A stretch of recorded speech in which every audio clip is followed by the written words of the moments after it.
الحمد لله نحمده ونستعينه ونستغفره ونؤمن به ونتوكل عليه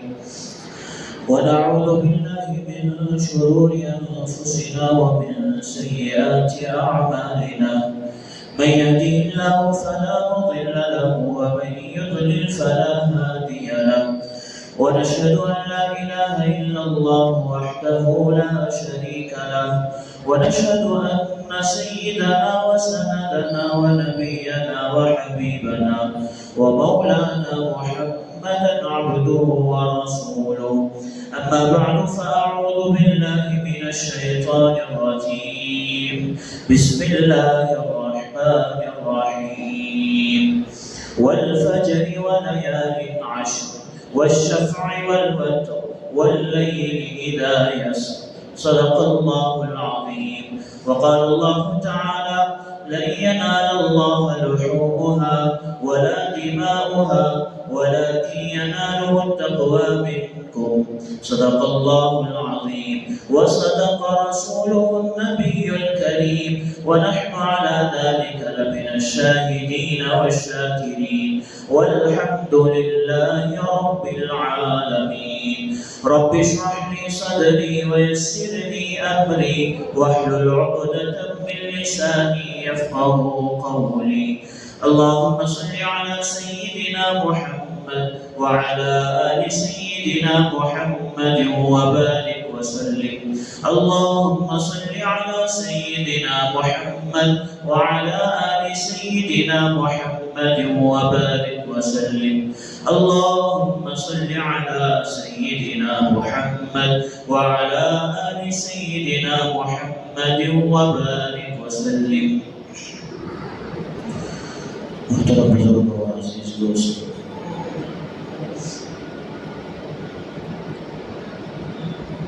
ماہ ذی الحجہ حرمت والے مہینوں میں سے ایک مہینہ ہے۔ حرمت والے مہینے جن کو قرآن مجید میں اللہ نے فرمایا ان عدت الشہور عند اللہ 12 شہر فی کتاب اللہ یوم خلق السماوات والارض منها 4 حرم۔ قرآن مجید نے فرمایا کہ 4 مہینوں کو اللہ تبارک و تعالی نے حرمت والے مہینے قرار دیا ہے، اور اسی طریقے سے ماہ ذی الحجہ اور اس کی شروع کے 10 دن اور 10 راتیں قرآن مجید میں جس کے بارے میں ارشاد فرمایا والفجر ولیال عشر، مفسرین کرام لکھتے ہیں کہ والفجر سے مراد عید کی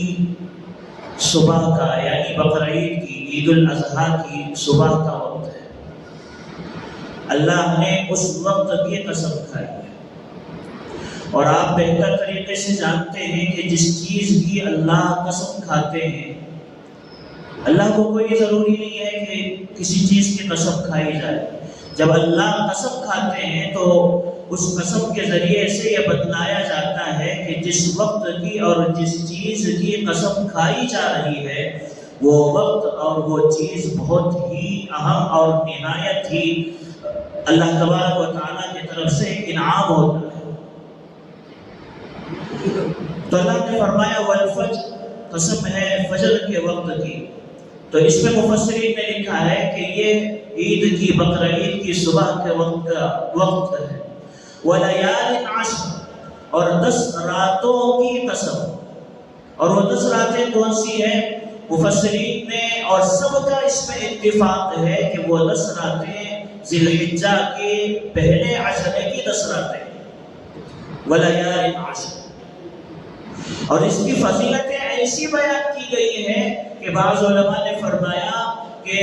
رمضان کے گزرنے کے بعد منی رمضان یہ 10 دن ہے۔ جس طریقے سے رمضان کے مہینے میں اللہ تبارک و تعالیٰ کے اکرام کی، اللہ کے رحمتوں کی بارشیں ہوتی ہیں، بالکل یہی ان 10 دنوں اور 10 راتوں میں اللہ کی وہ رحمتیں اور وہ اللہ تبارک و تعالیٰ کا بندوں کی طرف سے وہ انعامات ان 10 دنوں میں بھی ملتے ہیں۔ اسی لیے اللہ کے نبی علیہ السلام کا یہ معمول رہا ہے کہ اللہ کے نبی علیہ السلام ان 10 دنوں میں روزہ رکھتے تھے اور ان 10 راتوں میں عبادت کیا کرتے تھے۔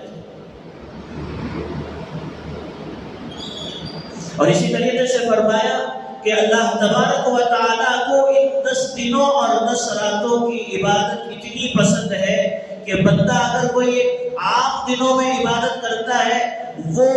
اس سے کہیں زیادہ پسندیدہ عبادت ان 10 دنوں کو اللہ تبارک و تعالیٰ کو پسند ہے۔ حضرت موسیٰ علیہ السلام کو اللہ تبارک و تعالیٰ نے فرعون کے علاقے میں بھیجا، کام کرنے کے لیے بھیجا، اور جب حضرت موسیٰ علیہ السلام فرعون کے علاقے میں جا کر کام کرتے رہے اور لوگوں کو اللہ کی طرف بلاتے رہے، اور اس وقت حضرت موسیٰ علیہ السلام کے ساتھ جو قوم تیار ہوئی اور جو مسلمان ہوئے وہ بہت ہی مجبور قوم تھی۔ اور آپ جانتے ہیں کہ فرعون کتنا بڑا ظالم ہے، کوئی اگر اس کی بات نہیں مانتا ہے تو ایک ہی سزا ہے کہ اس کا سر بدن سے الگ کر دیا جاتا ہے۔ تو اس لیے حضرت موسیٰ علیہ السلام کے قوم بنی اسرائیل اس وقت بہت ہی مجبور تھی۔ فرعونیوں کے درمیان رہتے ہوئے وہ کوئی کام نہیں کیا کرتے تھے، یہاں تک کہ حضرت موسیٰ علیہ السلام کی شریعت میں یہ حکم دے دیا گیا کہ یہ ظالموں سے بچنے کے لیے اپنے گھروں میں نماز پڑھ لیا کرو، عبادت کو چھپ کر کیا کرو، کسی پر ظاہر نہ کرو۔ تو پھر اللہ تبارک و تعالیٰ نے حضرت موسیٰ علیہ السلام کو حکم دیا کہ اپنی قوم کو لے کر دریائے نیل پار کر دو، وہاں سے ہجرت کر کے چلے جاؤ۔ تو پھر جب حضرت موسیٰ علیہ السلام ہجرت کر کے چلے گئے تو بنی اسرائیل ایک دم آزاد ہو گئے، فرعون ختم ہو گیا، غرق ہو گیا۔ تفصیلی واقعہ ہے، آپ جانتے ہیں، مجھے تفصیل میں جانا نہیں ہے، مجھے بس بتانا ہے کہ یہ 10 دنوں کی جو اللہ تبارک و تعالیٰ نے فضیلت رکھی ہے تو اس کی فضیلت کا تعلق مجھے بتانا ہے۔ تو جب حضرت موسیٰ علیہ السلام کی قوم بالکل آزاد ہو گئی اور فری ہو گئی تو اللہ تبارک و تعالیٰ نے حضرت موسیٰ علیہ السلام کو ایک وادی مقدس میں بلایا اور بلا کر کہا کہ یہاں پر آپ کو 1 مہینہ رہنا ہے، دن میں روزہ رکھنا ہے اور رات میں عبادت کرنا ہے۔ اور وہ مہینہ کون سا تھا؟ وہ ذی القعدہ تھا، ذی القعدہ کا مہینہ تھا، یعنی اس سے پہلے والا مہینہ۔ تو حضرت موسیٰ علیہ السلام نے وہاں پر قیام کیا اور دن میں روزے رکھے اور راتوں میں عبادت کی۔ اور حضرت موسیٰ علیہ السلام کی شریعت میں پابندی یہ بھی تھی کہ جب آپ روزہ رکھیں تو آپ کو مسواک نہیں کرنا چاہیے۔ ہماری شریعت میں حکم یہ ہے کہ آپ روزہ رکھیں اور روزے میں مسواک کریں تو اس روزے کا اجر بڑھ جاتا ہے، لیکن حضرت موسیٰ علیہ السلام کی شریعت میں یہ تھا کہ روزہ رکھنا ہے لیکن مسواک نہیں کرنا۔ تو 10 دن، تو 1 مہینہ حضرت موسیٰ علیہ السلام کو حکم دیا گیا کہ آپ کو میں تورات دینے والا ہوں، اس لیے آپ کو 1 مہینہ روزہ رکھنا ہے اور 1 مہینہ راتوں میں عبادت کرنا ہے۔ بہرحال وہ پورا مہینہ گزر گیا، آخر میں حضرت موسیٰ علیہ السلام نے مسواک کر لیا۔ مسواک کر لیا تو اللہ تبارک و تعالیٰ کی طرف سے حکم نازل ہوا کہ اے موسیٰ، روزے دار کے منہ سے جو بو آتی ہے وہ میرے نزدیک مشک سے زیادہ پسندیدہ ہے، تو اس لیے تم ایسا کرو کہ 1 مہینے کے بعد اب 10 دن کی روزے اور رکھو اور 10 دن کی عبادتیں اور کرو۔ اللہ تبارک و تعالیٰ نے فرمایا وَأَتْمَمْنَاهَا بِعَشْرٍ فَتَمَّ مِيقَاتُ رَبِّهِ 40 لَيْلَةً، جس طریقے سے 30 راتیں تم نے عبادت کی ہیں، وَأَتْمَمْنَاهَا بِعَشْرٍ، اس میں 10 راتوں کا اور اضافہ کر لو، فَتَمَّ مِيقَاتُ رَبِّهِ 40 لَيْلَةً، اس طریقے سے تمہارے 40 دن اور 40 راتیں مکمل ہو جائیں۔ اور کتابوں میں آتا ہے کہ وہ 10 راتیں اور وہ 10 دن یہ ذی الحجہ کے کا پہلا عشرہ ذی الحجہ کے 10 دن ہے۔ اللہ کے نبی علیہ السلام بہت اہتمام سے ان 10 دنوں میں روزہ رکھا کرتے ہیں، بہت اہتمام سے۔ انہی 10 دنوں کے اندر یوم عرفہ بھی آتا ہے، عرفہ کا دن بھی آتا ہے، اور عرفہ کے روزے کے فضائل اتنے وارد ہوئے ہیں، اللہ تبارک و تعالیٰ کی ذات سے یہ امید ہے۔ اللہ کے نبی علیہ السلام فرماتے ہیں کہ صیام یوم عرفہ انی احتسب علی اللہ، میں اللہ تبارک و تعالیٰ سے یہ امید رکھتا ہوں کہ جو بندہ عرفہ کے دن روزہ رکھتا ہے، عرفہ کے دن روزہ رکھتا ہے، ان یکفر السنۃ التي قبلہ وبعدہ، اللہ کے نبی علیہ السلام نے فرمایا، اور کما قال علیہ السلام، اللہ تبارک و تعالیٰ کی ذات سے مجھے یہ امید ہے کہ اللہ تبارک و تعالیٰ عرفہ کے دن روزہ رکھنے والے کے 1 سال کے گناہ پہلے اور بعد کے معاف فرما دیتے ہیں۔ یہاں پر علماء کرام نے ایک باریک نقطہ بیان کیا ہے، وہ نقطہ یہ ہے کہ اگر کوئی بندہ عرفہ کے دن روزہ رکھتا ہے تو اللہ کے نبی علیہ السلام نے فرمایا کہ مجھے امید ہے کہ اللہ اس کے لیے 1 سال پچھلے اور 1 سال بعد کے گناہ معاف فرما دے۔ اب جس سال اس نے روزہ رکھا اس سال کے گناہ تو اس کے معاف ہو گئے، آئندہ سال اگلے عرفہ کے روزے تک کے اس کے گناہ معاف ہو گئے۔ تو بعض علماء نے ایک باریک نقطہ یہ بیان فرمایا ہے کہ عرفہ کے دن روزہ رکھ کر آئندہ سال کی زندگی کی ضمانت بندہ اللہ سے لے لیتا ہے، آئندہ 1 سال کی، یعنی 1 سال آئندہ عرفہ تک وہ زندہ رہے گا، اس کی ضمانت اللہ تبارک و تعالیٰ کی طرف سے ملتی ہے۔ ہاں اگر اس درمیان وہ موت آ جاتی ہے تو علماء نے لکھا ہے کہ اللہ تبارک و تعالیٰ اس کی مغفرت فرما دیتے ہیں۔ کتنی بڑی فضیلت ہے کہ 1 سال کی ضمانت مل رہی ہے، اور اگر اس درمیان موت اگر آ جاتی ہے تو پھر اللہ تبارک و تعالیٰ اس کی مغفرت بھی فرما دیتے ہیں۔ یہ عرفہ کا دن معمولی دن نہیں ہے، یہ عرفہ کا روزہ معمولی روزہ نہیں ہے۔ کتابوں میں ایک تاریخ کے کتابوں میں ایک واقعہ لکھا ہے ابن جارود کا۔ ابن جارود ایک اللہ کے ولی تھے، انہوں نے اپنے ساتھیوں سے کہا کہ چلو تھوڑا قوم لوط کی زمین سے ہو کر آتے ہیں، اس لیے کہ قوم لوط پر اللہ کا سخت عذاب آیا تھا اور اس کے نشانات آج بھی موجود ہیں۔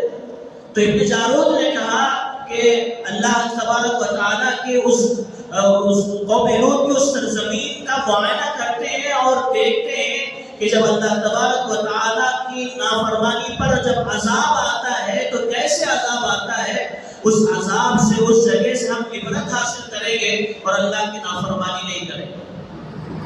تو جب یہ لوگ قوم لوط کی سرزمین پر گئے، وہاں جا کر دیکھا تو بہت ہی برا حال ہے۔ آپ جانتے ہیں کہ قوم لوط پر عذاب کیسے آیا تھا، ان کی اس نافرمانی پر اور ان کے اس گناہ پر اللہ نے شدید عذاب بھیجا تھا۔ وہ عذاب یہ تھا کہ جس زمین پر قوم لوط رہتی تھی اس زمین کے اس حصے کو فرشتے اوپر تک اٹھا کر لے کر گئے اور اس کو پلٹ دیا اور سیدھے زمین پر وہ آ کر گرے اور ان کے اوپر زمین بند ہو گئی۔ بڑا سخت عذاب تھا، آج بھی نشانات موجود ہیں، آج بھی وہ تباہی موجود ہے۔ تو بہرحال جب وہ گئے اور دیکھ کر عبرت حاصل کرنے لگے تو اچانک ایک آدمی، ایک شخص آیا، بالکل گندی شکل والا آدمی سامنے آیا، جس کی بالکل داڑھی نہیں تھی اور وہ ایسے لگ رہا تھا اس کی شکل دیکھنا منحوس شکل نظر آ رہی تھی۔ اب ابن جارود نے کہا کہ بھائی تم کون ہو؟ اب جیسے یہ سوال ہوا تو ایک دم ہڑبڑا گیا اور وہ ادھر ادھر دیکھنے لگا اور بھاگ گیا۔ پیچھا کر کے اس کو پھر پکڑا اور پوچھا کہ بھائی تم کون ہو؟ تو اس نے کہا کہ میں وہی بدنام زمانہ شیطان ہوں۔ ابن جارود نے کہا کہ آج تم یہاں کیا کر رہے ہو؟ تو اس نے ایک بات یہ کہی کہ میں سال بھر لوگوں کو بہکا سال بھر لوگوں کو راہ سے بھٹکاتا ہوں، اور میں خوش ہوتا ہوں کہ لوگ میری بات مانتے بھی ہیں اور راستے سے بھٹکتے بھی ہیں۔ اور جب عرفہ کا دن آتا ہے اور میں دیکھتا ہوں کہ عرفہ کا دن جس آدمی کو میں نے سال بھر بہکایا، سال بھر گناہوں میں لگایا اور سال بھر میں نے اس کے پیچھے محنت کی، اور ایک دن سال میں ایسا آتا ہے کہ اس دن اللہ بے حساب لوگوں کی مغفرت کر دیتے ہیں۔ میرے پورے سال بھر کی محنت ضائع ہو جاتی ہے۔ اور حدیثوں میں بھی آتا ہے کہ جب اللہ تبارک و تعالی مغفرت کا اعلان عرفہ کے دن کرتے ہیں تو شیطان اپنے سر پر مٹی ڈالتا ہے اور روتا اور چیختا چلاتا ہے کہ میری اتنی محنت میری بیکار ہو گئی۔ چاہے وہ حجاج ہو جو عرفہ کے میدان میں رہ کر عبادت کر رہے ہو، چاہے وہ غیر حجاج جو اپنے مقام میں رہ کر عرفہ کے دن عبادت کر رہے ہو اور روزہ رکھ رہے ہو، اللہ سب کی مغفرت کر دیتے ہیں اور شیطان کے سال بھر کی محنت کو اللہ بیکار کر دیتے ہیں۔ اس نے کہا کہ عرفہ کے دن میں نے دیکھا کہ ہر معمولی سے معمولی بندے کی بھی اللہ مغفرت کر رہے ہیں، اور عام مغفرت کا اعلان کیا جا رہا ہے، حجاج کی بھی مغفرت کا اعلان ہے، غیر حجاج کی بھی مغفرت کا اعلان ہے۔ تو مجھے غصہ آیا، میں اپنے سر پر مٹی ڈالتا ہوا اپنے دل کو تسلی دینے کے لیے اس جگہ آیا، اور یہاں دیکھ کر میرا غصہ ٹھنڈا ہو رہا ہے اور مجھے تسلی مل رہی ہے کہ ہاں، ایک قوم ایسی تھی جس کو میں نے بھڑکایا تھا، آج وہ قوم اپنے نتیجے پر، اپنے انجام پر پہنچ گئی، تباہ و برباد ہو گئی۔ یہی وہ قوم لوط ہے۔ آج یہ جب میں اس جگہ آتا ہوں اور ان لوگوں کے عذاب کو دیکھتا ہوں تو مجھے تسلی ہوتی ہے کہ چلو حجاج کی مغفرت ہو رہی ہے اور عرفہ کے دن روزہ رکھنے والوں کی مغفرت ہو رہی ہے، تو کم از کم میں نے ان لوگوں کو بہکا کر ان کے انجام تک میں نے ان کو پہنچا دیا۔ تو اس سے معلوم یہ ہوتا ہے کہ اللہ تبارک و تعالی عام مغفرت کا اعلان کرتے ہیں عرفہ کے دن۔ اور اسی طریقے سے ہمارے اکابرین کا جو معمول گزرا ہے، حضرت شیخ الحدیث زکریا صاحب رحمۃ اللہ علیہ کے بارے میں آتا ہے کہ حضرت شیخ الحدیث زکریا صاحب رحمۃ اللہ علیہ بچپن ہی میں روزہ رکھتے تھے، بچپن ہی سے عرفہ کے دن کا روزہ رکھتے تھے۔ افطار کے بعد صرف ایک چائے کا کپ پیتے اور کہتے تھے کہ کل اللہ کی طرف سے دعوت ہے، یعنی عرفہ کے دن روزہ رکھتے، دوسرے دن عید کا دن ہوتا ہے اور عید کا دن روزہ رکھنے سے منع کیا گیا ہے، تو فرماتے تھے کہ دوسرے دن اللہ کی طرف سے دعوت ہے۔ اللہ والوں کا، اکابر کا یہ معمول رہا ہے۔ اور اسی طریقے سے اللہ کے نبی علیہ السلام کے بارے میں حضرت حفصہ رضی اللہ عنہا فرماتی ہے کہ اللہ کے نبی علیہ السلام بہت ہی اہتمام کے ساتھ محرم الحرام کا یوم عاشورہ کا روزہ رکھتے تھے، اور اسی طریقے سے بہت ہی اہتمام کے ساتھ عرفہ کے دن کا روزہ اللہ کے نبی علیہ السلام رکھا کرتے تھے، اور ساتھ میں پورے عشر ذی الحجہ کے روزے اللہ کے نبی علیہ السلام رکھا کرتے تھے۔ تو اس سے معلوم ہوا کہ یہ کوئی معمولی روزہ نہیں ہے۔ تو اس لیے گزارش یہ ہے کہ یہ روزے کا خاص اہتمام کیا کرے اور عشر ذی الحجہ کے ان 10 دنوں کا خوب اہتمام کرے، 10 دنوں میں خوب عبادت کرے، راتوں میں عبادت کرے، یہاں تک کہ کتابوں میں آتا ہے کہ جو بندہ ذی الحجہ کی راتوں میں عبادت کرتا ہے، ذی الحجہ کی ہر رات شب قدر کی رات کے برابر ہے۔ رمضان المبارک میں شب قدر کی تلاش میں ہم 10 دن اعتکاف کرتے ہیں اور ہر رات عبادت کرتے ہیں، اور خصوصاً راتوں میں عبادت کا اہتمام کرتے ہیں تاکہ ہمیں شب قدر مل جائے۔ بالکل اسی طریقے سے ابھی یہ طے ہے کہ آج سے کل سے کہ 10 راتوں میں جو عبادت کرے گا وہ ایسا ہے گویا اس نے شب قدر میں عبادت کی۔ اور اسی طریقے سے فرمایا کہ عرفہ کے دن روزہ رکھنے والا ایسا ہے، اللہ تبارک و تعالی اس ایک دن کا روزہ رکھنے پر 1000 روزوں کا ثواب عطا کرتے ہیں۔ اور شب قدر میں لیلۃ القدر خیر من 1000 شہر، 1000 مہینوں کی عبادت کا ثواب ہے، عرفہ کے دن 1000 روزوں کی عبادت کا ثواب ہے۔ تو اس لیے یہ عشرہ جو ہمیں ملا ہے رمضان، یہ عشرہ ذی الحجہ، اس کا خوب اہتمام کریں اور اسی طریقے سے دن میں روزے رکھا کریں اور رات میں عبادت کریں، اس ان اوقات کو ضائع نہ کریں۔ اور اسی طریقے سے عشرہ ذی الحجہ کے فضائل میں سے بہت ساری فضیلتیں ہیں، یعنی